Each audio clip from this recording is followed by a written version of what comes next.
فلا أقسم بمواقع النجوم وإنه لقسم لو تعلمون عظيم إنه لقرآن كريم في كتاب مكنون لا يمسه إلا المطهرون تنزيل من رب العالمين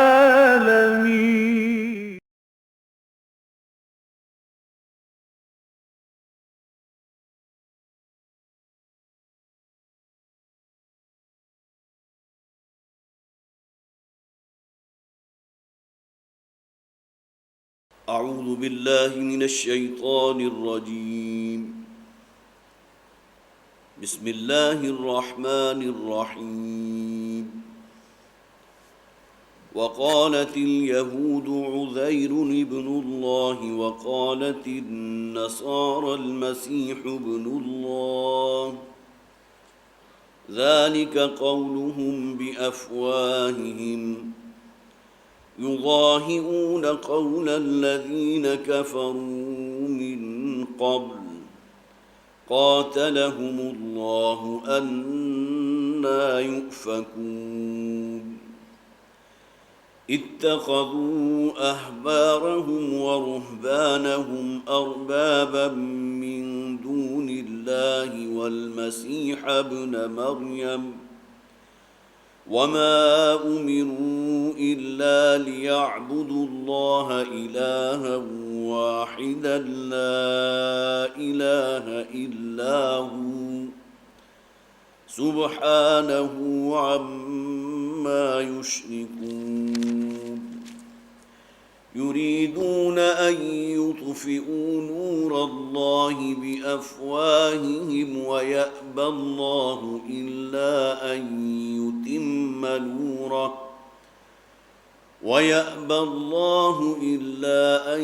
يتم نوره ولو كره الكافرون. هو الذي أرسل رسوله بالهدى ودين الحق ليظهره على الدين كله ولو كره المشركون. يا أيها الذين آمنوا إن كثيرا من الأحبار والرهبان ليأكلون أموال الناس بالباطل ويصدون عن سبيل الله والذين يكنزون الذهب والفضة ولا ينفقونها في سبيل الله فبشرهم بعذاب أليم. يوم يحمى عليها في نار جهنم فتكوى بها جباههم وجنوبهم وظهورهم هذا ما كنزتم لأنفسكم فذوقوا ما كنتم تكنزون. إن عدة الشهور عند الله 12 شهرا في كتاب الله يوم خلق السماوات والأرض منها 4 حرم ذلك الدين القيم فلا تظلموا فيهن أنفسكم وقاتلوا المشركين كافة كما يقاتلونكم كافة واعلموا ان اللہ مع المتقین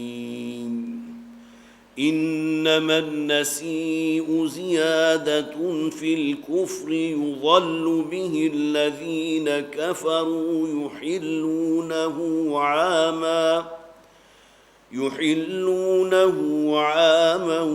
ويحرمونه عاما ليواطئوا عدة ما حرم الله فيحلوا ما حرم الله زين لهم سوء أعمالهم والله لا يهدي القوم الكافرين صدق الله العظيم رب اشرح لي صدري ويسر لي أمري واحلل عقدة من لساني يفقهوا قولي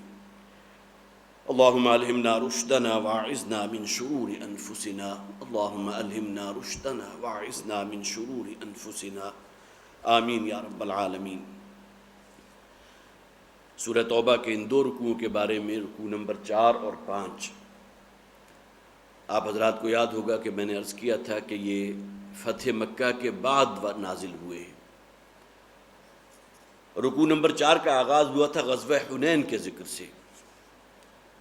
لَقَدْ نَصَرَكُمُ اللَّهُ فِي مَوَاطِنَ كَثِيرَةٍ وَيَوْمَ حُنَيْنٍ إِذْ أَعْجَبَتْكُمْ كَثْرَتُكُمْ۔ اللہ تعالیٰ نے تو بہت سے مواقع پر تمہاری مدد کی ہے مسلمانوں، اور ذرا یاد کرو یوم حنین کو، جو حنین کی جنگ ہوئی تھی، غزوہ حنین، اِذْ أَعْجَبَتْكُمْ كَثْرَتُكُمْ، جب کہ تمہیں اپنی کثرت تعداد پر ناز ہو گیا تھا۔ اب یہاں یہ لفظ تو استعمال نہیں کیا جا سکتا کہ غرور ہو گیا تھا، معاذ اللہ گھمنڈ ہو گیا تھا، بلکہ ایک انداز جو ہے اس اعتبار سے ناز کا انداز کہ ایک زمانہ وہ تھا کہ ہماری تعداد 313 تھی اور ہمیں کوئی شکست نہیں دے سکا، 1000 کا لشکر کیل کانٹے سے لیس موجود، اور یہ 313 بالکل نہت تھے جو مدینہ سے نکلے تو لڑائی اور جنگ کا ارادہ ہی نہیں تھا، اور اس کے مقابلے میں آج ہماری تعداد 12000 ہے، جن میں سے 10000 وہ تھے جو حضور کے ساتھ غزوہ فتح مکہ کے موقع پر مدینہ سے تشریف لائے تھے، اور 2000 وہ طلقاء تھے کہ جو مشرکین مکہ کے لوگ تھے جو اس موقع پر ایمان لے آئے، اسلام قبول کر لیا، تو 12000 کی تعداد۔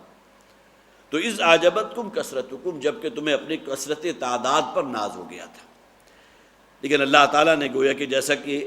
غزوہ احد کے موقع پر بھی ایک معاملہ مسلمانوں کی طرف سے کوتاہی کا ہوا تھا، اب تفصیل میں جانے کی ضرورت نہیں ہے، تو اللہ تعالیٰ نے فرمایا کہ اللہ اسی طرح تمہیں فتح دے چکا تھا جیسا کہ غزوہ بدر کے موقع پر، یہ یوم احد کی بات ہے، لیکن یہ کہ پھر تمہاری یہ غلطی کی وجہ سے کہ اللہ کے رسول صلی اللہ علیہ وسلم نے حضرت عبداللہ ابن جبیر کو جو امیر مقرر کیا تھا اور ان کے زیر سرکردگی جو لوگ تھے انہوں نے اطاعت امیر کے معاملے میں نافرمانی کے مرتکب ہوئے، تو اللہ تعالیٰ نے گویا کہ اس کی سزا یہ دی ہے کہ پھر وہ جو فتح حاصل ہو چکی تھی مسلمانوں کو وہ شکست میں تبدیل ہو گئی۔ کسی اعتبار سے یہی معاملہ یہاں ہوا، لیکن یہ بالکل کنورس ہے کہ اِذْ أَعْجَبَتْكُمْ كَثْرَتُكُمْ کی بات تو بالکل صحیح ہے کہ مسلمانوں کو اپنی کثرت تعداد پر ذرا ناز ہو گیا، لیکن اس کی سزا کیا دی گئی کہ ثقیف، بنو ثقیف اور حوازن کے جو بہت ہی ماہر تیر انداز لوگ تھے جو گھاٹیوں میں چھپے ہوئے تھے، ان کی طرف سے جب تیروں کی بوچھاڑ آئی ہے اس کے نتیجے میں مسلمانوں میں بھگدڑ مچ گئی، اور بعض روایات ہیں کہ نبی اکرم صلی اللہ علیہ وسلم کے ساتھ جو ہے چند ہی صحابہ باقی رہ گئے، اور اس موقع پر حضرت عباس رضی اللہ تعالیٰ عنہ جو بہت ہی جہیر الصوت تھے، جن کی آواز بہت بلند تھی، تو حضور نے حضرت عباس کو حکم دیا کہ ذرا تم آواز لگاؤ، یا معاشر الانصار، اے معاشر انصار کہاں ہو، الیہ عباد اللہ، آؤ میری طرف۔ اسی طرح وہ لوگ کہ جنہوں نے حضور سے اس درخت کے نیچے بیعت کی تھی، بیعت علی الموت، اصحاب الشجرہ، یا اصحاب الشجرہ، کہاں ہیں وہ لوگ؟ اسی طرح اوس اور خزرج کے لوگ، ان قبائل کو آواز دی گئی، تو پھر تمام لوگ جمع ہوئے ہیں۔ اس لیے کہ میں نے عرض کیا تھا کہ یہ معاملہ ایسا نہیں تھا کہ انہوں نے کہیں میدان جنگ سے فرار اختیار کر لیا معاذ اللہ، بلکہ بھگدڑ مچ گئی، اچانک جو اوپر سے تیر برسنے شروع ہوئے تو گویا کہ پھر کسی کو سوچنے سمجھنے کا موقع نہیں ملا، اور جس کا رخ جس طرف کو آیا اس طرف کو اس نے اپنا رخ جو ہے اس کو پھیر دیا۔ تو نتیجتاً پھر اللہ تعالیٰ نے مسلمانوں کو بڑی عظیم الشان فتح عطا فرمائی، اور بہت ہی کثیر تعداد میں مال غنیمت جو ہے مسلمانوں کے ہاتھ لگا۔ تو غزوہ حنین میں گویا کہ وہ جو مسلمانوں کے ساتھ معاملہ ہوا تھا اس سے چوتھے رکوع کا آغاز ہوا تھا، اور اس کے بعد بہت سے اور مباحث بھی ہم نے پڑھے تھے کہ جہاں خاص طور پر اگر کسی مسلمان کے دل میں یہ اندیشہ ہے کہ یہ جو کہہ دیا گیا انما المشرکون نجس فلا یقربوا المسجد الحرام بعد عامہم ھذا، کہ اب مشرکین جو ہیں حدود حرم میں داخل نہیں ہو سکتے، تو کہیں اگر کسی شخص کے دل میں بھی اندیشہ ہے کہ اب ہماری معیشت جو ہے تباہ ہو جائے گی، اس لیے کہ ہمارا تو دار و مدار ان تمام نذرانوں کے اوپر تھا، وہ تمام چیزیں جو چڑھائے جاتے تھے ان بتوں کے ناموں پر، اور پورے عرب کے اندر جو قبائل موجود تھے 360 بت جو وہاں رکھے ہوئے تھے، ہر قبیلے کی نمائندگی گویا کہ ہر بت کر رہا تھا، اور ان کے لیے قبیلے والے جو ہے نظر نیاز بھی اور نذرانے بھی اور چڑھاوے بھی بڑی کثیر تعداد میں آتے تھے۔ تو فرمایا گیا وَإِنْ خِفْتُمْ عَيْلَةً فَسَوْفَ يُغْنِيكُمُ اللَّهُ مِنْ فَضْلِهِ، یہ آیات ہم پڑھ چکے ہیں۔ اگر تمہیں کہیں مفلسی کا اندیشہ ہے، کہیں فقر کے اندر مبتلا ہونے کا اندیشہ ہے، تو اس بات کو جان لو کہ اللہ تعالیٰ تمہیں اپنے فضل سے غنی کر دے گا، اور اللہ تعالیٰ علیم ہے، ہر شے کا علم رکھنے والا اور باخبر ہے۔ اور اس کے بعد پھر ذکر آیا تھا ذمیوں کا، اس لیے کہ اب نبی اکرم صلی اللہ علیہ وسلم کی جو انقلابی جد و جہد ہے اس کا بین الاقوامی فیز شروع ہونے والا ہے۔ میں نے عرض کیا تھا سورہ توبہ اصل میں جس طرح سورہ انفال ہم نے پڑھی تھی اس کا اصل موضوع تھا غزوہ بدر، جو حضور کے مسلح تصادم کا نقطہ آغاز تھا۔ یہ تصادم ابھی صرف اہل عرب کے ساتھ تھا، اور اگر ہم یہ کہیں کہ صرف مکہ کے رہنے والے یا اس کے قرب و جوار میں جو ان کے حلیف قبائل تھے ان کے خلاف تھا، لیکن یہ کہ غزوہ تبوک جو ہے اس سے نبی اکرم صلی اللہ علیہ وسلم کا بین الاقوامی فیز جو ہے مسلح تصادم کا شروع ہوا، جو عنوان ہے سورہ توبہ کا، اس لیے کہ اب چھٹے رکوع سے اگلی دفعہ جو ہم رکوع پڑھیں گے وہاں سے لے کر اور 16ویں رکوع تک یہ 11 رکوع مسلسل ہیں غزوہ تبوک کے ذکر پر۔ تو گویا کہ اب یہ آغاز ہو رہا ہے، یہ فرما دیا گیا کہ اب مسلمانوں کو غلبہ حاصل ہوگا، بہت کثیر جو ہے اراضی مسلمانوں کے زیر تسلط آئے گی، وہاں جو مختلف ادیار اور مختلف مذاہب پر مشتمل لوگ موجود ہوں گے ان کا تعلق کیا ہوگا مسلمان حکومت کے ساتھ۔ تو فرمایا وَلَا يَدِينُونَ دِينَ الْحَقِّ مِنَ الَّذِينَ أُوتُوا الْكِتَابَ حَتَّى يُؤْتُوا الْجِزْيَةَ عَنْ يَدٍ وَهُمْ صَاغِرُونَ۔ اب یہ لوگ ذمی کہلاتے ہیں۔ ذمی کون ہے؟ کہ جن کی جان مال اور آبرو کی ذمہ دار مسلمان حکومت ہے، اس لیے کہ جو دین ہے وہ تو اسلام کا ہے، حکومت مسلمانوں کی ہے، لیکن ان کے تابع ہو کر جو کوئی اپنے مذہب پر رہنا چاہے تو اسے کھلی آزادی ہے اپنے مذہب پر رہنے کی، ان کی عبادت گاہوں کو بھی مسمار نہیں کیا جائے گا، ان کا بھی اتنا ہی احترام کیا جائے گا جس طرح مسلمانوں کی عبادت گاہ کا مسجد کا احترام ہوتا ہے۔ یہ تمام حقوق ہیں کہ جو ذمیوں کو گویا کہ اسلامی حکومت فراہم کرتی ہے، لیکن اس کے بدلے میں انہیں جزیہ دینا ہوتا ہے۔ مسلمانوں کے لیے زکوٰۃ ہے، لیکن جہاں تک معاملہ غیر مسلموں کا ہے، اور غیر مسلموں میں یہاں اگرچہ صرف اوت الکتاب کا ذکر آیا، لیکن یہ کہ یہاں بارہا بالکل متفق علیہ یہ بات ہے کہ نبی اکرم صلی اللہ علیہ وسلم کے دور میں بھی اور بعد میں آنے والے جو ادوار تھے ان میں آتش پرستوں سے بھی جزیہ لیا گیا، اور ایسے لوگ جو اسلام کے تابع نہیں تھے اگرچہ کسی اور دین میں بھی داخل نہیں تھے ان سے بھی جزیہ لیا گیا۔ تو صرف اوت الکتاب وہ لوگ جو اہل کتاب ہیں یہود و نصارہ صرف وہی مراد نہیں ہے، بلکہ ہر وہ شخص جو دین اسلام کے علاوہ کسی اور رستے پر کاربند ہے لیکن اسلامی حکومت کے تحت اگر وہ زندگی بسر کر رہا ہے تو اسے جزیہ دینا ہوگا۔ اور اس ضمن میں نے عرض کیا تھا کہ ہمارے دین میں جس درجے اس میں کسائش ہے، جس درجے وسعت ہے کہ جزیہ صرف اس شخص سے لیا جائے گا جو جوان ہے، جو کما سکتا ہے۔ گویا کہ ایگزمپٹ ہو گئے، بوڑھے بھی ایگزمپٹ ہو گئے، خواتین بھی ایگزمپٹ ہو گئی اور بچے بھی ایگزمپٹ ہو گئے۔ اور پھر یہ کہ ایسی روایات بھی موجود ہیں کہ کسی ایک علاقے میں جہاں مسلمانوں کی حکومت تھی، حکمت عملی کے تحت اس علاقے کو اگر وڈرا کرنا پڑا، مسلمان حکومت وہاں سے اس علاقے کو چھوڑنے کے اوپر مجبور ہوئی، تو جو جزیے کی رقم لی گئی تھی وہاں کے لوگوں سے وہ رقم جو ہے بعین ہی ان لوگوں کو واپس کر دی گئی، اس لیے کہ اب ہم تمہاری جان مال اور آبرو کی حفاظت کے ذمہ دار نہیں، اب ہم یہاں سے جا رہے ہیں۔ تو یہ گویا کہ بہت ہی روشن تصویر ہے اسلام کی کہ جہاں بھی مسلمانوں کی حکومت قائم ہوئی ہے تو جو حقوق ذمیوں کو دیے گئے ہیں، جس طرح ان کی جان مال اور آبرو کی، ان کی عبادت گاہوں کی حفاظت کی گئی ہے، اس کی مثال دنیا کے اور کسی دین کے اندر اور کسی مذہب کے اندر نہیں ملتی۔ اور پھر یہ 5ویں رکوع کا آغاز ہوا تھا، وقالت الیہود عزیر ابن اللہ وقالت النصارى المسیح ابن اللہ۔ یہ یہودی حضرت عزیر کے بارے میں عقیدہ رکھتے ہیں کہ اللہ کے بیٹے ہیں، جس طرح کہ نصرانی اور عیسائی حضرت مسیح علیہ السلام کے بارے میں عقیدہ رکھتے ہیں کہ وہ اللہ کے بیٹے تھے۔ میں نے عرض کیا تھا کہ حضرت عزیر کا تعلق یروشلم سے تھا، اور 598 قاف میم میں بخت نصر کا جو حملہ ہوا تھا اور جس میں ایک دن میں 60,000 یہودیوں کو قتل کیا تھا اس شخص نے، اور لاکھوں کی تعداد میں جو ہے اسیر بنائے گئے تھے، اور انہی میں حضرت عزیر بھی شامل تھے کہ جو اس وقت بچے تھے اور اس کے بعد 11 سال وہ اسیری کی حالت میں رہے۔ اس کے بعد واپس جب وہ یروشلم کی طرف آ رہے تھے تو ایک سفر ہے ان کا کہ جس کا ذکر، جس کی طرف میں نے اشارہ کیا تھا پچھلی مرتبہ سورہ بقرہ کی آیت نمبر 259 اس کا آج ہم مطالعہ بھی کر لیں گے، تاکہ یہ کہ حضرت عزیر کا یہاں جو ذکر آ رہا ہے اس آیت کی روشنی میں اس واقعے کے تحت وہ اور مزید واضح ہو جائے گا۔ سورہ بقرہ کی آیت نمبر 259 ہے، فرمایا او کالذی مر علی قریۃ وہی خاویۃ علی عروشہا، جیسا کہ مثال ہے ایک شخص کی کہ جو ایک بستی پر سے گزر رہا تھا اور وہ بستی اپنے وہی خاویۃ علی عروشہا، وہ تباہ و برباد بستی تھی، اور وہاں گویا کہ کوئی جسے آپ کہیے کہ اگرچہ مکان تو موجود ہیں لیکن مکین نہیں ہے، اور پھر یہ کہ وہ اپنی چٹیوں کے اوپر جو ہے الٹی پڑی ہوئی تھی، گویا کہ چھتیں جو ہے زمین بوس ہوئی تھی۔ قال انا یحیی ھذہ اللہ بعد موتھا، تو حضرت عزیر نے کہا کہ کیسے ممکن ہے کہ اللہ تعالیٰ اس بستی کو جو کہ اب مر چکی ہے، جس میں کہیں کوئی زندگی کے آثار نہیں ہے، کیا کوئی زمانہ ایسا آئے گا کہ یہ پھر دوبارہ آباد ہو جائے گی؟ فاماتہ اللہ 100 عام، تو اللہ تعالیٰ نے ان پر، حضرت عزیر علیہ السلام پر 100 برس کے لیے ایک موت طاری کر دی۔ اب یہ واقعہ ہے جیسا کہ میں نے عرض کیا، سورہ بقرہ کا جب یہاں درس ہو رہا تھا، اور ظاہر ہے وہ درس جو ہے ڈاکٹر صاحب دے رہے تھے تو اس وقت تفصیل سے یہ واقعہ یقیناً زیر بحث آیا ہوگا۔ تو فاماتہ اللہ 100 عام، میں صرف ترجمہ کر رہا ہوں، تو اللہ تعالیٰ نے 100 برس کے لیے ان کے اوپر ایک نیند اور گہری جو ہے نیند یا موت طاری کر دی۔ ثم بعثہ، اور اس کے بعد انہیں زندہ کیا۔ قال کم لبثت، اللہ تعالیٰ نے ان سے پوچھا، ظاہر ہے کہ شرف ہم کلامی تو صرف حضرت موسیٰ علیہ السلام کو عطا ہوا، یا گویا کہ کسی فرشتے کے ذریعے اللہ نے ان سے سوال کیا، کہ فرشتہ آیا اور اس نے پوچھا کہ کتنا عرصہ تم جو ہے اس حالت میں رہے ہو؟ قال لبثت یوما او بعض یوم، تو حضرت عزیر نے کہا کہ میں تو اس حالت میں، گویا کہ نیند کی حالت جو ہے اس میں یا تو ایک ممکن ہے پورا دن گزر گیا ہو 24 گھنٹے، یا یہ کہ دن کا ایک بڑا حصہ جو ہے میں سوتا رہا۔ قال بل لبثت 100 عام،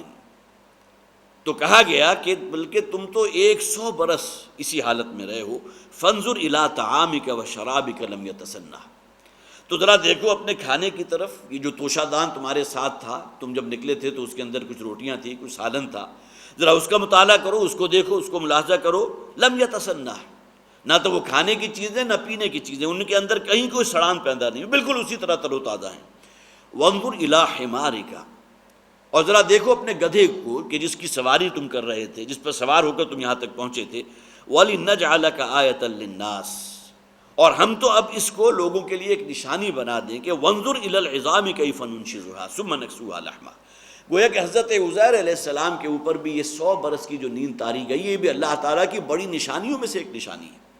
تو حضرت عزیر سے کہا گیا اپنی سواری گدھے کو دیکھو، انظر الی العظام کیف ننشزها، کہ ہم اب کس طرح اس کو زندہ کرتے ہیں اور اس کی ہڈیوں کے اوپر کس طرح گوشت چڑھاتے ہیں۔ ثم نکسوها لحما، اور ان ہڈیوں کو پھر گویا کہ گوشت کا پہناوا پہنا دیتے ہیں۔ فلما تبین له، اور پھر جب یہ چیز ان پر واشگاف ہو گئی، قال اعلم ان اللہ علی کل شیء قدیر، تو انہوں نے کہا کہ میں یقین رکھتا ہوں اس بات پر کہ اللہ تعالیٰ ہر شے کی قدرت رکھتا ہے۔ گویا کہ دل کے اندر یہ خیال پیدا ہوا تھا کہ کیسے ممکن ہے کہ یہ مردہ بستی کہ جہاں اب کوئی مکین نہیں ہے، تباہ و برباد ہو چکی ہے، اس کو اللہ تعالیٰ کیسے دوبارہ زندہ کرے گا؟ تو اللہ تعالیٰ نے ایک عالم میں گویا کہ ان کی نگاہوں کے سامنے جو ہے ایک مثال ان کے سامنے رکھ دی، اور ان کا گدھا جو ہے ان کی نگاہوں کے سامنے زندہ ہوا ہے۔ یہ واقعہ ہے جو سورہ بقرہ میں موجود تھا، اور اس کے بارے میں تمام مفسرین کا اجماع ہے کہ یہاں ذکر ہے حضرت عزیر علیہ السلام کا۔ تو وقالت الیہود عزیر ابن اللہ، اور خاص طور پر یہودی نے اپنے بہت بڑا محسن مانتے تھے۔ ایک تو ان کے اوپر یہ کیفیت کہ 100 برس کی ان کے اوپر نیند طاری رہی، اور دوسرے یہ کہ انہوں نے اپنے حافظے کی بنیاد پر، اور یہ حافظہ بھی خالصتاً خدا داد حافظہ تھا، اس لیے کہ تورات جو ہے جب وہ بخت نصر آیا ہے تو جتنے بھی نسخے تھے تورات کے وہ بھی جلا دیے گئے، تمام یہودیوں کو قتل کر دیا گیا، اور لاکھوں کی تعداد میں انہیں کیپٹیوز بنا کر اور اسیر بنا کر وہ اپنے ساتھ لے گیا تھا۔ تو حضرت عزیر علیہ السلام نے پھر خاص اپنی یادداشت کی بنیاد کے اوپر تورات کو مرتب کیا تھا، اور یہ گویا کہ اتنا بڑا احسان تھا یہودیوں پر حضرت عزیر علیہ السلام کا کہ انہوں نے پھر حضرت عزیر کو جو ہے گویا کہ ابن اللہ کہنا شروع کر دیا۔ یہ تو دیوتا ہیں، یہ تو اللہ کے بیٹے ہیں، بلکہ یا کہہ لیجئے کہ اگر ان کے ہاں کوئی ایک عقیدہ ایسا بھی ہو کہ اللہ کے بیٹوں کی مانند ہیں، جس طرح یہودی اپنے آپ کو بھی کہتے تھے نحن ابناء اللہ واحباؤہ، ہم تو اللہ کے بیٹے ہیں یا بیٹوں کے مانند ہیں، بلکہ بیٹوں سے بڑھ کر اللہ کو محبوب ہیں۔ تو حضرت عزیر کے بارے میں لیکن یہ کہ بہرحال یہ بات متفق علیہ ہے، حضرت مسیح کو تو ولد اللہ کہا گیا، اللہ کے صلبی بیٹے۔ حضرت عزیر علیہ السلام کے بارے میں یہ الفاظ تو نہیں ہیں، لیکن وقالت الیہود عزیر ابن اللہ، یہود نے حضرت عزیر کو اللہ کا بیٹا کہا۔ اب اگلی آیت کی طرف آئیے، آیت نمبر 31، اس لیے کہ 30ویں آیت تک ہم پڑھ چکے تھے، پچھلے مضامین کا خلاصہ میں نے آپ کے سامنے رکھا۔ اتخذوا احبارہم ورہبانہم اربابا من دون اللہ، یہ لوگ تو وہ ہیں، یہودیوں کا ذکر ہو رہا ہے، اہل کتاب کا ذکر ہو رہا ہے کہ انہوں نے اپنے عالموں کو اور اپنے رہبان کو، اپنے درویشوں کو اربابا من دون اللہ، انہوں نے اللہ کے ساتھ شریک ٹھہرا لیا ہے۔ اللہ کے علاوہ بھی اپنے بہت سے رب انہوں نے تعمیر کر دیے، جیسا کہ اپنے ہاتھوں سے ایک دیوتا جو ہے کسی اس کی شکل بنائی ہے یا دیوی کی شکل کا مجسمہ بنا دیا اور اسے پوجنے لگے۔ تو ان لوگوں کا حال یہ ہے کہ انہوں نے اپنے عالموں کے ساتھ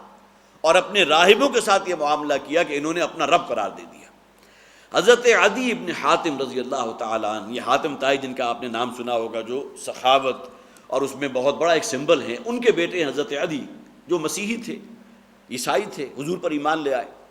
ایک موقع پر حضور کی خدمت میں حاضر ہوئے اور انہوں نے آ کر اپنا ایک اشکال حضور کی خدمت میں رکھا کہ حضور قرآن میں یہ آیا ہے کہ اتخذوا احبارہم ورہبانہم اربابا من دون اللہ، یہ آیت انہوں نے کوٹ کی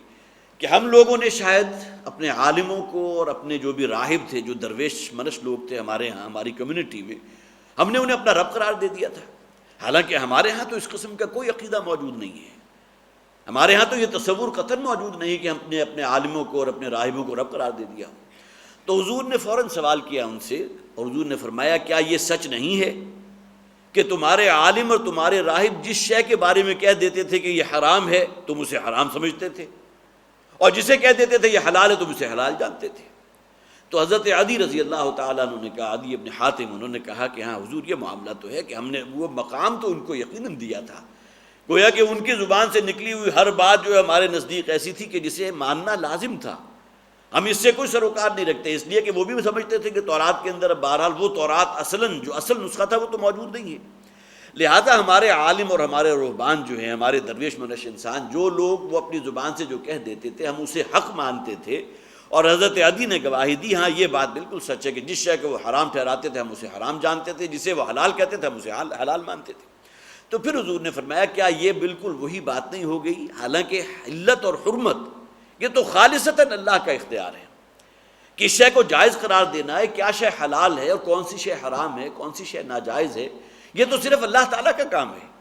اب اگر کوئی غیر اللہ میں سے کوئی اس استھان کے اوپر آ کر بیٹھ جائے، اس مقام کے اوپر فائز ہو جائے کہ وہ گویا کہ اس کی زبان سے نکلا ہوا جو ہے یہ بات کہ فلاں شے حلال ہے فلاں شے حرام ہے، تم اس کو اسی طرح اگر گرداننے لگو تو یہ وہی بات ہو گئی گویا کہ تم نے اللہ کی بجائے ان کو اپنا رب مان لیا۔ اتخذوا احبارہم ورہبانہم اربابا من دون اللہ۔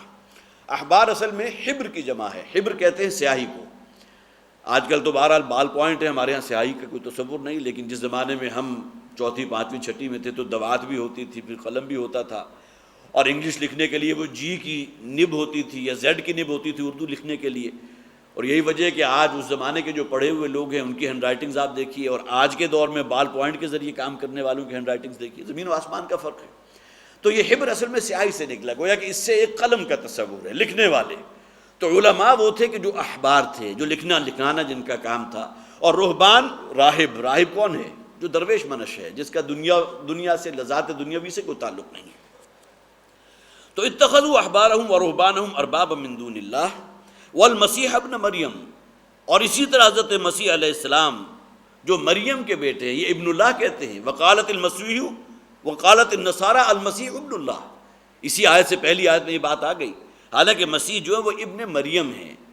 آپ کو معلوم ہے کہ ابنیت کا معاملہ ہمیشہ جو ہے باپ سے چلتا ہے،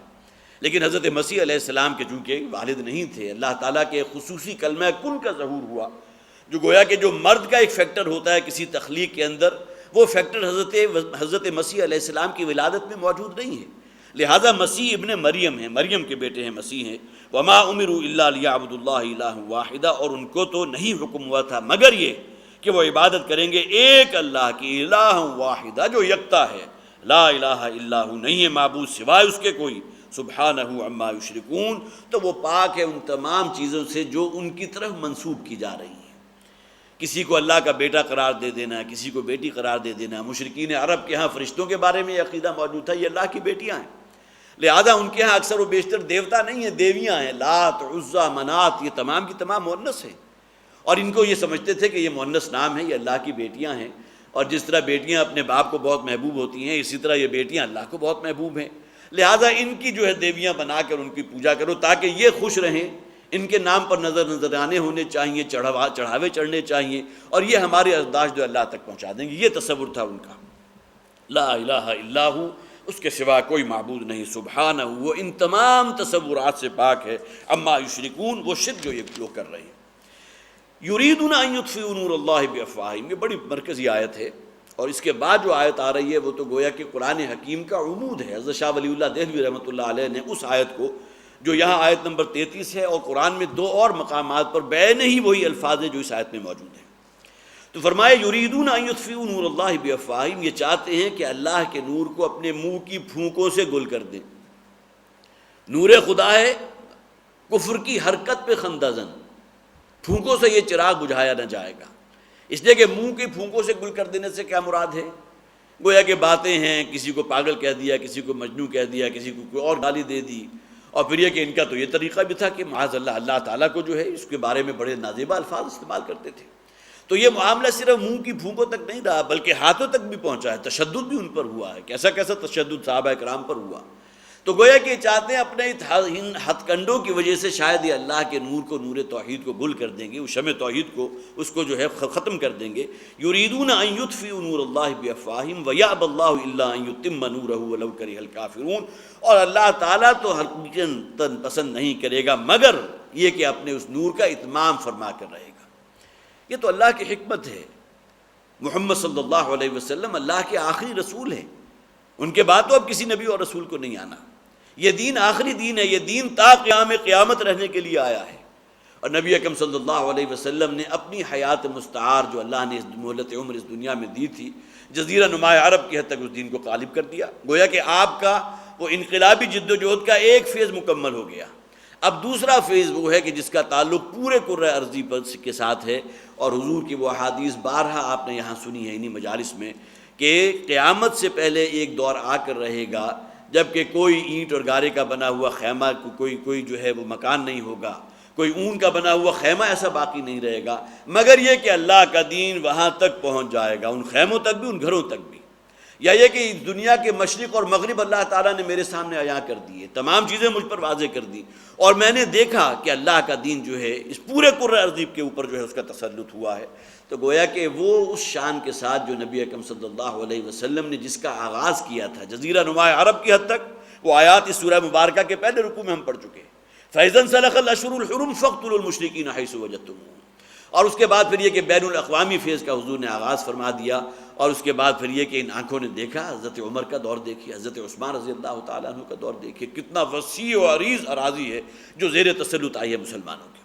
اور پھر جیسا کہ میں نے عرض کیا کہ نبی اکرم صلی اللہ علیہ وسلم کی صریح احادیث پیشن گوئیاں موجود ہیں کہ قیامت سے پہلے بھی وہی اسی طرح اللہ کا دین غالب ہوگا کہ جیسا کہ خلافت راشدہ کے دور میں ان علاقوں پر ہوا تو جو مسلمانوں کے زیر تسلط آئے۔ وَيَأْبَى اللَّهُ إِلَّا أَن يُتِمَّ نُورَهُ وَلَوْ كَرِهَ الْكَافِرُونَ، اور یہ بات خواہ کافروں کو کتنی ہی ناگوار گزرے۔ هُوَ الَّذِي أَرْسَلَ رَسُولَهُ بِالْهُدَى وَدِينِ الْحَقِّ لِيُظْهِرَهُ عَلَى الدِّينِ كُلِّهِ وَلَوْ كَرِهَ الْمُشْرِكُونَ، وہی اللہ ہے کہ جس نے بھیجا اپنے رسول کو صلی اللہ علیہ وسلم بالہدا، اس کتاب ہدایت کے ساتھ، یہ الہدا ہے، کتاب ہدایت ہے، وَدِينِ الْحَقِّ، اور ایک مکمل سچا دین دے کر، مکمل نظام زندگی دے کر، لِيُظْهِرَهُ عَلَى الدِّينِ كُلِّهِ، تاکہ وہ غالب کر دے اس کو تمام ادیان پر۔ اسلام کے سوا جتنے اور مذاہب ہیں، جتنے اور نقطہ نظر ہیں، سب کے اوپر اسلام غالب ہو کر رہے گا۔ اور نبی اکرم صلی اللہ علیہ وسلم کا جو مقصد بعثت ہے، اس کی بین الاقوامی فیز جو ہے، گویا کہ اس کی انتہا وہاں ہوگی کہ جب کہ پورے کرۂ ارضی پر اللہ کا دین غالب ہوگا۔ وَلَوْ كَرِهَ الْمُشْرِكُونَ، خواہ یہ بات مشرکوں کو کتنی ناگوار گزرے۔ میں نے عرض کیا تھا کہ یہ آیہ مبارکہ جو ہے سورہ توبہ میں آ گئی، آیت نمبر 33۔ سورہ فتح کے اندر آخری رکوع کے اندر یہ الفاظ موجود ہیں، هُوَ الَّذِي أَرْسَلَ رَسُولَهُ بِالْهُدَى وَدِينِ الْحَقِّ لِيُظْهِرَهُ عَلَى الدِّينِ كُلِّهِ، اور اسی طرح بین ہی یہی الفاظ جو ہیں سورہ صف کی بالکل مرکزی آیت ہے کہ هُوَ الَّذِي أَرْسَلَ رَسُولَهُ بِالْهُدَى وَدِينِ الْحَقِّ لِيُظْهِرَهُ عَلَى الدِّينِ كُلِّهِ وَلَوْ كَرِهَ الْمُشْرِكُونَ۔ یہ امتیازی شان ہے محمد رسول اللہ صلی اللہ علیہ وسلم کی بعثت کی، اس لیے کہ یہ بات بالکل 2 اور 2 4 کی طرح سے واضح ہے کہ حضور سے پہلے جتنے بھی انبیاء اور رسول آئے اپنی قوم کی طرف بھیجے گئے۔ وَإِلَىٰ عَادٍ أَخَاهُمْ هُودًا وَإِلَىٰ ثَمُودَ أَخَاهُمْ صَالِحًا، اسی طرح حضرت شعیب کو اہل مدین کی طرف بھیجا، اسی طرح حضرت نوح علیہ السلام کو اپنی قوم کی طرف بھیجا۔ اگرچہ ہر رسول کی دعوت وہی رہی ہے، ان اعبدوا اللہ ما لکم من الہ غیرہ، وہ توحید کی دعوت کے بندگی اور عبادت، خواہ اس میں مراسم عبودیت موجود ہو، خواہ اس کے اندر اطاعت ہو، اس میں محبت ہو، ہر شے وقف ہے صرف اللہ کے لیے، اس کا کوئی ساجی نہیں۔ لیکن یہ کہ نبی اکرم صلی اللہ علیہ وسلم کی دعوت کیا تھی؟ یا ایھا الناس، اے بنی نوع انسان۔ یہاں آپ کسی خاص قوم کی طرف نہیں، یہاں آپ سمجھنے کی سہولت کے پیش نظر یہ بات طے کر سکتے ہیں کہ حضور کی ایک بعثت خصوصی تھی الی اہل عرب، جس کا اتمام ہو گیا، گویا کہ فتح مکہ گویا سمبل تھا، اب گویا کہ پورا عرب جو ہے زیر نگیں آ گیا۔ اور خاص طور پر وہ آیات جو حضرت ابوبکر صدیق رضی اللہ تعالیٰ عنہ جو امیر الحج بنا کر بھیجے گئے تھے، اور حضرت علی بعد میں پہنچے ہیں، وہ ابتدائی 6 آیات وہاں تو گویا کہ اس بات کو واشگاف انداز میں بیان کر دیا گیا کہ 4 مہینے ختم ہونے کے بعد اس جزیرہ نما عرب میں کوئی مشرک باقی نہیں رہے گا۔ ہاں اگر وہ رہنا چاہے، اگرچہ باقی جب اسلام پہنچا ہے تو وہاں وہ جیسا کہ میں عرض کر چکا ذمیوں کا بھی ایک تصور ہے، جزیے کا بھی ایک معاملہ طے کر دیا گیا۔ لیکن یہ کہ جب تک نبی اکرم صلی اللہ علیہ وسلم کی جہاں تک بعثت خصوصی کا معاملہ ہے وہ الی اہل عرب تھی، اور بعثت عمومی ہے الی کافۃ الناس بشیرا و نذیرا، وہ تمام نوع انسانی کے لیے ہادی، رہنما، رسول ہے محمد رسول اللہ صلی اللہ علیہ وسلم۔ یا ایھا الذین آمنوا ان کثیرا من الاحبار والرہبان، یہ آیہ مبارکہ اپنی جگہ ایک پوری جسے آپ کہیے کہ تقریر کا موضوع بن سکتی ہے، اور ڈاکٹر صاحب نے اس ایک آیت پر ممکن ہے کہ کئی خطابات کیے ہوں، اور ان کے وہ کتابچے بھی 2-3 کتابچے جو ہیں اسی آیت کی تشریح کے اندر موجود ہیں۔ جو حضرات بھی اس میں مزید کوئی غور و فکر کرنا چاہیں یا مزید سمجھنا چاہیں تو ہمارا باہر بک سٹال بھی لگا ہوتا ہے، وہاں سے حاصل کر سکتے ہیں۔ یا ایھا الذین آمنوا ان کثیرا من الاحبار والرہبان لیاکلون اموال الناس بالباطل۔ دیکھیے، ایک جسے آپ کہیے کہ کمی کہہ لیجئے، کوتاہی کہہ لیجئے، جو اکثر و بیشتر مذاہب میں آتی ہے، جس میں چھوٹے حقیر مفادات کے عوض دین کی تعلیمات کو باقاعدہ فروخت کیا جاتا ہے، جسے ہم فتویٰ فروشی کہتے ہیں۔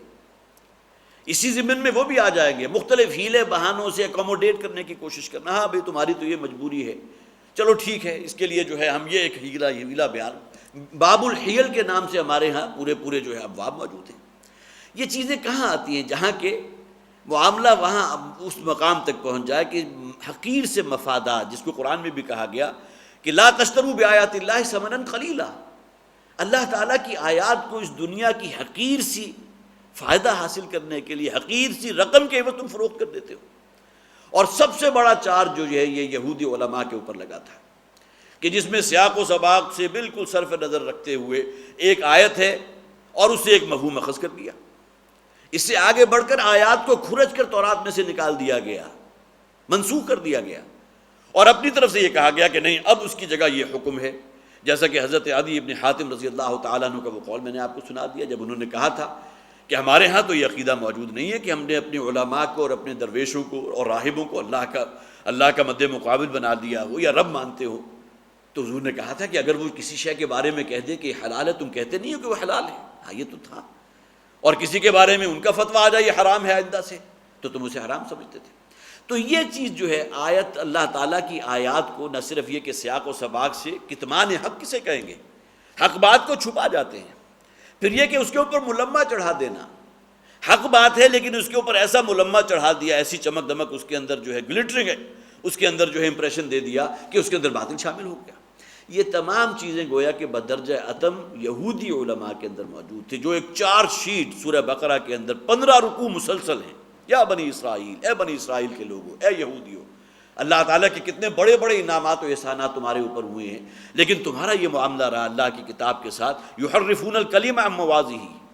یہ بات کو جو ہے اپنی سیاق و سباق سے بالکل الگ کر کے جو ہے اس کے اندر تحریف بھی کر دینا اور ان کو نسخ کر دینا اور نئے احکامات کا لے آنا۔ تو فرمایا یا ایھا الذین آمنوا ان کثیرا من الاحبار والرہبان، اے اہل ایمان، ان احبار اور رہبان میں سے یہ علماء جو ہیں اور راہب، یہ جو درویش ہیں اہل کتاب کے، لیاکلون اموال الناس بالباطل، یہ لوگوں کے مال باطل اور ناجائز اور ناحق طریقے سے ہڑپ کرتے ہیں۔ ظاہر ہے کہ اصل شے تو دنیا ہے، یہاں کا روپیہ پیسہ، یہاں کا سیم و زر، یہاں کی مال و دولت، وہ حاصل ہونی چاہیے، خواہ اللہ کی کتاب کے اندر کوئی ترمیم کرنی پڑ جائے، شریعت کے احکامات کے اندر رد و بدل کرنا پڑ جائے، وہ ان کے نزدیک ہلکا کام ہے، لیکن دنیا کی منفعت ان کے نزدیک سب سے بڑا۔ والذین یکنزون الذهب والفضة لا یاکلون اموال الناس بالباطل ویصدون عن سبیل اللہ، لوگوں کے مال ناجائز طریقے سے ہڑپ کرتے ہیں، اور پھر یہ کہ اللہ کے راستے سے روکنے والے ہیں، خود بھی رکے ہیں۔ صدّ یصد آتا ہے خود رکنا یا دوسروں کو روکنا، ظاہر ہے کہ جو شخص دوسروں کو روکے گا وہ خود رکے گا تو دوسروں کو روکے گا نا۔ ابو جہل ابو لہب کا معاملہ اگر یہ تھا کہ کانوں میں جو ہے انگلیاں ڈال کر اور حضور کے پیچھے پیچھے چلتا رہتا تھا، اور جہاں جا کر حضور کوئی بات کرنا چاہتے تھے توحید کی تو کہتا تھا کہ اس شخص کی بات نہ سننا، اور اپنے کانوں کے اندر انگلیاں ڈالی ہوتی تھی کہ کہیں کوئی حق بات جو ہے اس کے کانوں سے ہو کر اس کے قلب و ذہن کے اندر نہ اتر جائے، اس درجے اہتمام کرتا تھا۔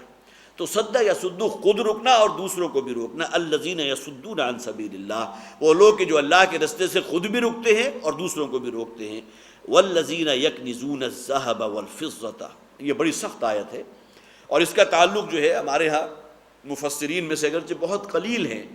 کہ ان کی رائے یہ رہی ہے کہ یہاں جو کنز کہا گیا تو چونکہ یہاں ذکر ہو رہا ہے اہل کتاب کا، یہودی اور نصارہ کا، لہٰذا یہاں جو اس کی جو ہے آئی ہے، اس کی شناعت آئی ہے کہ اس کو تپایا جائے گا، اس زیور کو، اس چاندی کو، اور قیامت کے دن ان کے چہروں کو اور ان کی پیٹھوں کو اور ان کے پہلوؤں کو داغا جائے گا، تو یہاں مراد صرف وہ اہل کتاب ہیں کہ جنہوں نے روپیہ پیسہ جمع کیا تھا، جبکہ جیسا کہ میں نے عرض کیا یہ اقلیت کی رائے ہے۔ اکثریت کی رائے یہ ہے کہ یا ایھا الذین آمنوا سے الفاظ ہو، آغاز الفاظ کیا ہے؟ یا ایھا الذین آمنوا، اہل ایمان۔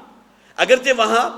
جسے آپ کہیے ضمنی طور پر ذکر آ گیا اہل کتاب کا، لیکن آگے جو الفاظ آ رہے ہیں وہ عمومی نوعیت کے ہیں، جو اہل کتاب میں یہود و نصارہ پر بھی صادق آئیں گے اور نام نہاد مسلمانوں پر بھی صادق آئیں گے کہ جو اللہ کے حقوق کو ادا کرنے کو بھی تیار نہیں۔ نماز کیا ہے؟ اللہ کا حق ہے۔ توحید پر کاربند رہنا یہ اللہ کا حق ہے۔ یہی وجہ ہے کہ حضرت لقمان اگرچہ جو نبی بھی نہیں ہے، رسول بھی نہیں ہے، لیکن سب سے پہلی بات جو انہوں نے اپنے بیٹے سے کہی تھی، یا بنی لا تشرک باللہ، سب سے بڑا ظلم جو انسان کرتا ہے وہ اللہ کے ساتھ کسی اور کو شریک ٹھہرا لینا۔ یا اللہ کا سب سے بڑا حق کیا ہے؟ کہ اسی کی عبادت کی جائے، اس کو یکتا مانا جائے، اسی سے مدد طلب کی جائے، وہی تمہارا مشکل کشا ہے، وہی تمہارا حاجت روا ہے۔ اگر یہ تصورات تم نے اللہ کے علاوہ کسی اور کو ایٹریبیوٹ کر دیے تو یہ شرک ہے۔ تو یا بنی لا تشرک باللہ، تو گویا کہ اللہ کے حقوق میں سے سب سے بڑھ کر حق یہ ہے کہ اس کے ساتھ کسی کو اور کو شریک نہ کیا جائے۔ اس کے بعد یہ حقوق اللہ میں کیا آ گیا؟ نماز ہے، زکوٰۃ ہے، حج کی ادائیگی ہے، یہ تمام چیزیں حقوق اللہ میں ہیں۔ ایک کھاتا حقوق العباد کا ہے جو اکثر و بیشتر ہماری نگاہوں سے بالکل اوجھل ہو جاتا ہے۔ کوئی شخص بڑا عابد بھی ہے، تہجد گزار بھی ہے، ہر سال عمرے بھی کر رہا ہے، 20 حج بھی اس نے کر لیے، بڑی خیرات و صدقات بھی ہے، لیکن اگر کہیں اس نے جو ہے اپنی جائیداد کی تقسیم میں ڈنڈی مار لی، وراثت کے اندر جو ہے اس نے اپنی بہنوں کا حصہ نہیں دیا، یہ اگرچہ جیسا کہ میں نے عرض کیا حقوق اللہ کے معاملے میں تو بالکل پورا، لیکن حقوق العباد کے معاملے میں کسی کے اوپر ناجائز کوئی بہتان جڑ دی ہے، کسی کے ساتھ اور کسی اعتبار سے ظلم کیا ہے، یہ تمام چیزیں وہ ہیں جو حقوق العباد کے ضمن میں آتے ہیں۔ وہاں خاص طور پر نبی اکرم صلی اللہ علیہ وسلم کی وہ حدیث جو بارہا آپ نے سنی ہوگی، پھر ذہن میں تازہ کر لیجیے کہ حضور نے ایک موقع پر صحابہ سے سوال کیا تھا، تمہیں معلوم ہے میری امت کا مفلس کون ہے؟ اتدرون من المفلس؟ تو صحابہ نے کہا کہ ہمارے نزدیک تو مفلس وہ ہے جس کے پاس درہم و دینار نہ ہو، روپیہ پیسہ نہ ہو، خلاش ہو، فقیر ہو۔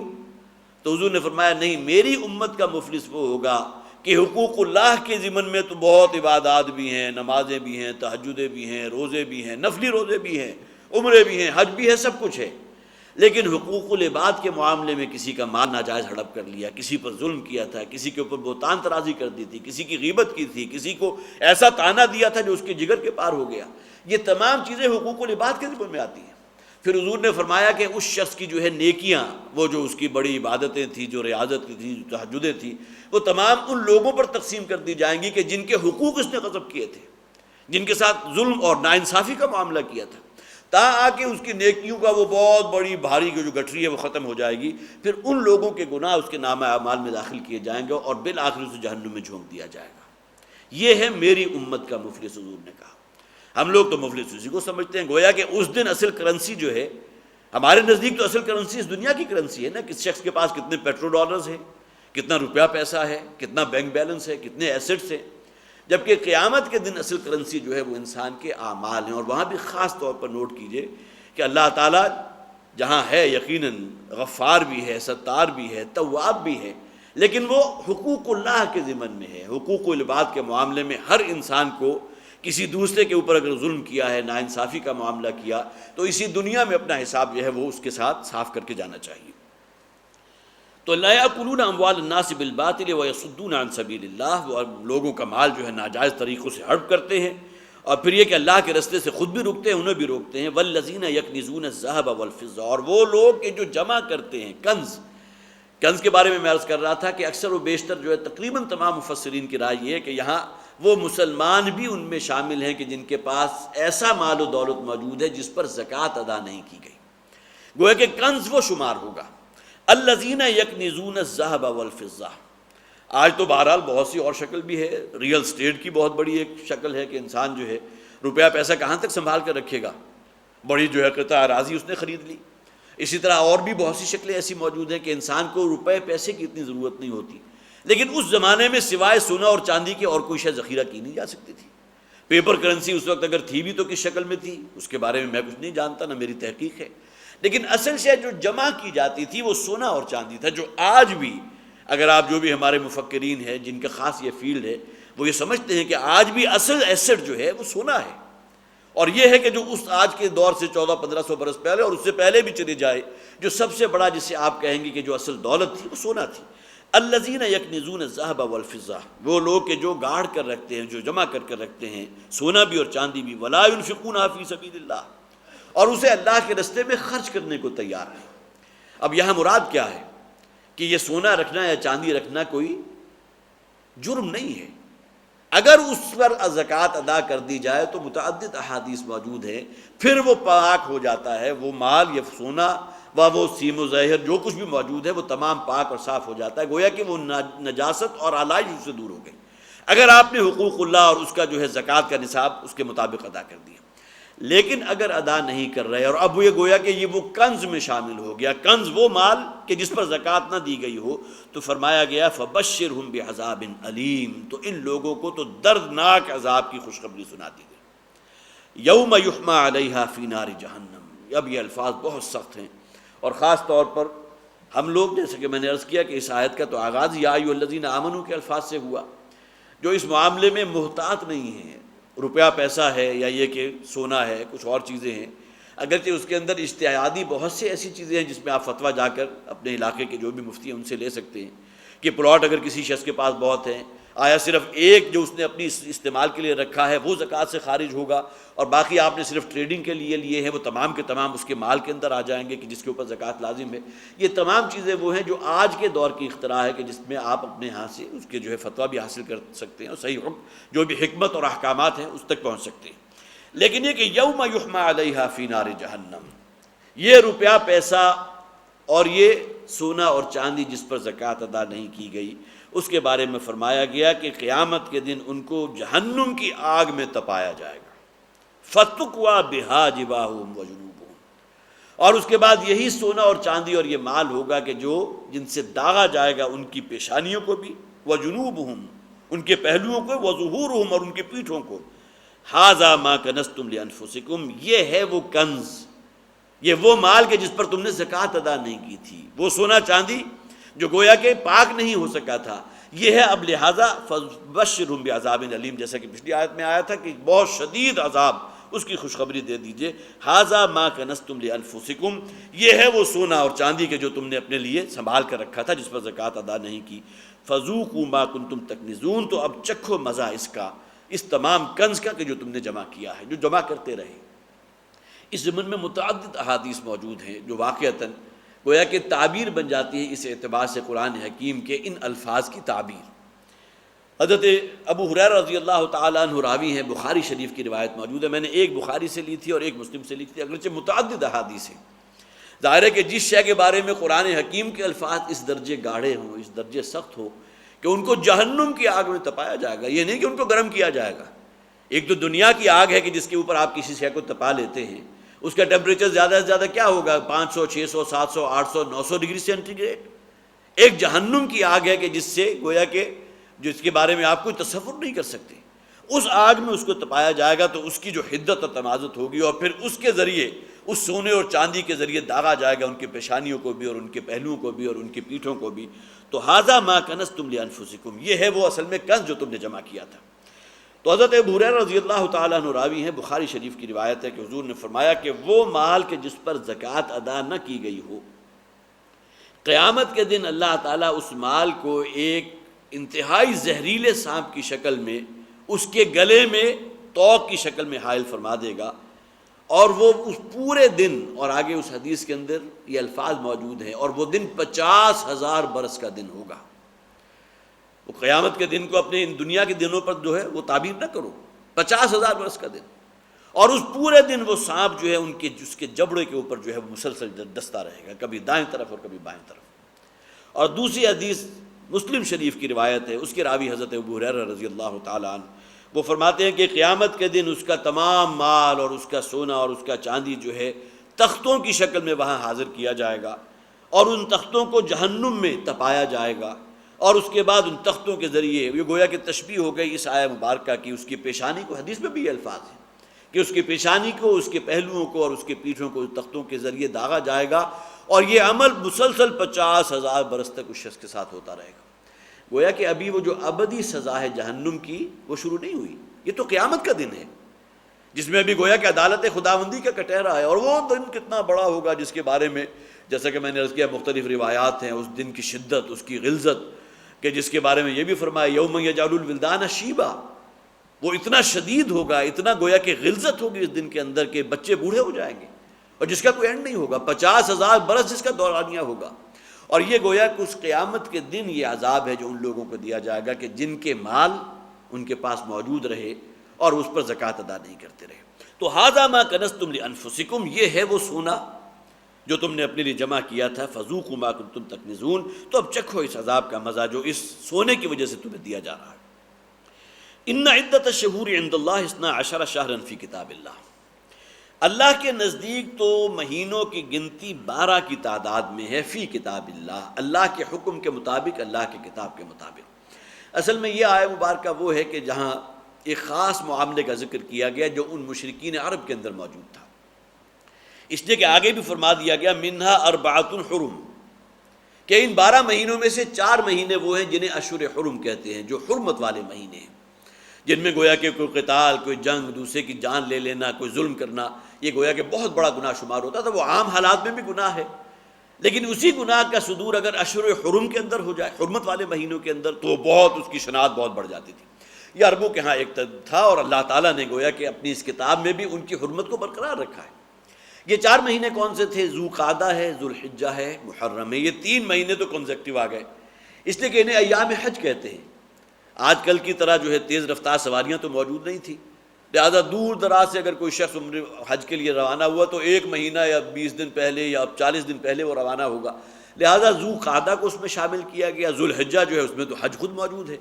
اور اس کے بعد واپسی کا سفر جو قافلوں کا ہوتا تھا تو اس میں بھی مہینہ 1.5 مہینہ لگ جاتا تھا. تو 3 مہینے تو کنزیکٹیو تھے، ذوالقعدہ، ذوالحجہ اور محرم،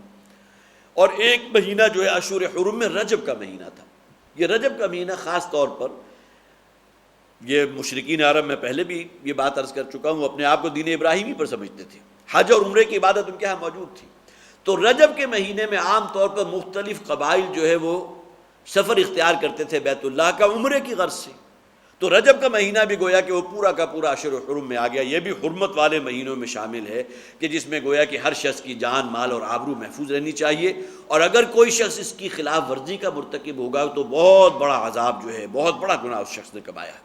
اشہر حرم کا یہ تصور ان کے ہاں موجود تھا، لیکن ایک اعتبار سے جو ناانصافی کرتے تھے یہ خاص طور پر مشرکین عرب، اور ان میں بھی اہل مکہ خاص طور پر،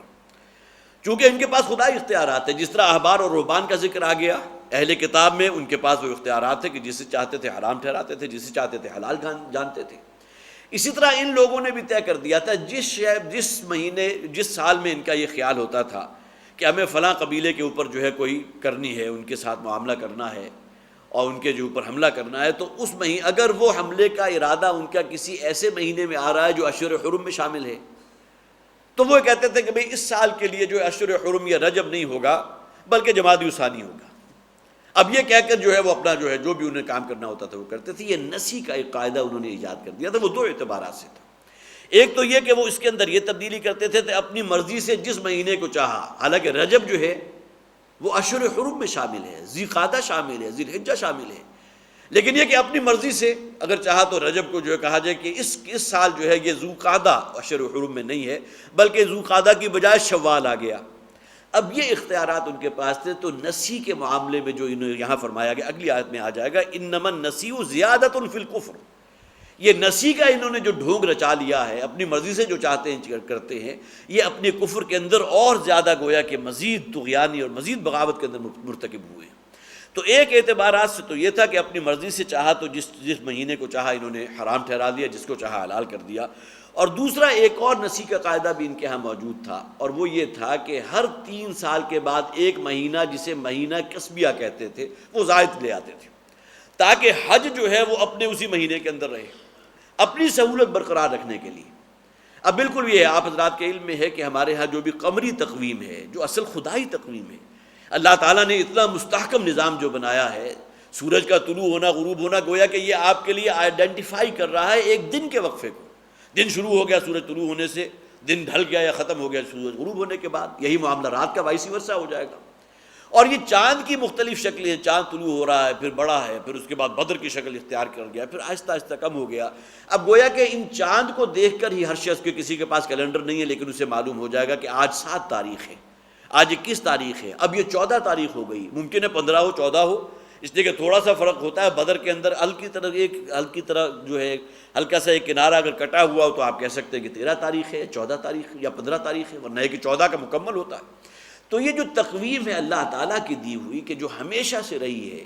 یہ اصل میں قمری مہینے ہیں، جس کے مطابق گویا کہ یہ محرم بھی ہے، سفر بھی ہے، اسی میں ذوالحج بھی آ گیا۔ تو یہ لوگ دوسری ڈنڈی یہ مارتے تھے، ایک ڈنڈی تو میں نے عرض کیا انما النسیء زیادۃ فی الکفر، یہ بہت ہی زیادتی ہے کفر میں، نسی کے معاملے میں جو ڈھونگ انہوں نے رچا لیا کہ اپنی مرضی سے جس مہینے کو چاہا اشہر حرم میں شامل کر دیا، جس کو چاہا نکال دیا۔ اور دوسرے یہ کہ چونکہ آپ کو معلوم ہے کہ قمری مہینہ جو ہے، شمسی مہینہ تو 30 کا ہوگا یا 31 کا ہوگا،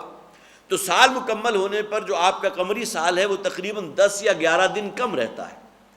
تو 3 سال مکمل ہونے پر آپ کا قمری سال جو ہے گویا کہ 1 مہینے کا فرق واقع ہو گیا۔ تو اہل عرب کیا کیا کرتے تھے کہ ہر 3 مہینے کے بعد 1 مہینہ زائد شمار کر کے پھر دوبارہ جو ہے دوبارہ محرم سے شروع کر دیتے تھے۔ تو اس کا نتیجہ کیا نکلتا تھا کہ بالکل وہی معاملہ یا وہی انوائرمنٹ جو ہمارے ہاں شمسی تقویم کا ہے، اس لیے کہ ہماری یہ شمسی تقویم کب سے ہے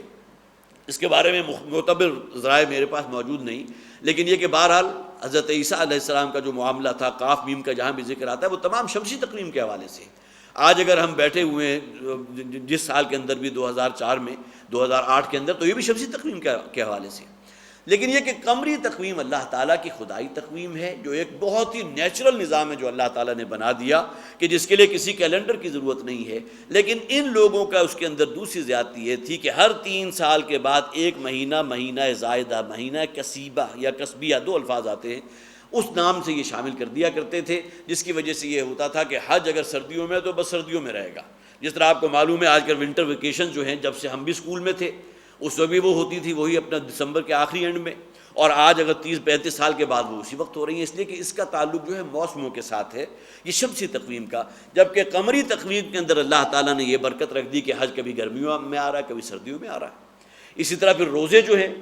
جو بہت سے لوگ وہ ہیں جنہوں نے صرف گرمیوں کے روزے یہ بھی رکھے ہیں، ابھی سردیوں کے روزے ان کے نہیں آئے، اور بہت سے ایسے ہیں جنہوں نے سردیوں اور گرمیوں کے دونوں روزوں کا مزہ چکھا ہے۔ تو گویا کہ یہ ایک تبدیلی ہونی چاہیے جو نیچرل ہے، کہ ایک شخص کی زندگی کے لائف سائیکل میں یہ تمام ادوار جو ہیں، کبھی روزے بہار میں آ رہے ہیں، کبھی خزاں میں آ رہے ہیں، کبھی گرمیوں میں ہیں، کبھی شدید سردیوں کے اندر ہیں، یہ قمری تقویم کی برکتیں ہیں۔ لیکن شمسی تقویم کے اندر وہ معاملہ بالکل یونیورسل ہو جاتا ہے۔ تو دوسری زیادتی انہوں نے نسی کے معاملے میں یہ کی تھی کہ ہر 3 سال گزرنے کے بعد 1 مہینہ زائد کر لیتے تھے، تاکہ ہمارا جو حج جو ہے وہ اپنے اسی موسم کے اندر برقرار رہے اور اس میں ہمیں کسی کلفت کے اندر مبتلا نہ ہونا پڑے۔ یہ ہے اصل میں جو اصل موضوع بنا ہے، جیسا کہ میں نے عرض کیا تھا کہ یہ 2 رکوع جو ہیں فتح مکہ کے بعد کے ہیں، اس میں شریعت کے فائنل ٹچز بھی ہیں۔ یہی وجہ ہے خطبہ حجۃ الوداع کے موقع پر نبی اکرم صلی اللہ علیہ وسلم کے وہ الفاظ آج بھی وہ جو ہے تاریخ کا حصہ، استدار الزمان کہیئتہ یوم خلق اللہ السماوات والارض۔ آج زمانہ جو ہے اس اعتبار سے مکمل اسی جگہ پر ہے جیسا کہ اللہ تعالیٰ نے اس زمانے کی تقویم فرمائی تھی۔ مراد کیا ہے؟ قمری مہینوں میں۔ تو گویا کہ سن 10 ذی الحج جو تھی سن 10 کا جو ذی الحج آیا جس میں حضور نے حج کیا ہے، یہ حج اس کی تمام پچھلی باتوں کو بھول جائیے کہ جس میں وہ ایک مہینہ زائد کر دیتے تھے، لہٰذا حج جو ہے صرف اسی ایک جو ہے دورانیے میں رہتا تھا. لیکن یہ کہ خود حجۃ الوداع کے موقع پر حضور نے فرمایا کہ آج حج بالکل انہی دنوں کے اندر ہے کہ جس کے مطابق اللہ تعالیٰ نے اس زمانے کی تخلیق کی تھی. یوم خلق اللہ السماوات والارض استدار الزمان کہیتی، بالکل حیات اول سے آج وہیں پہنچ گیا.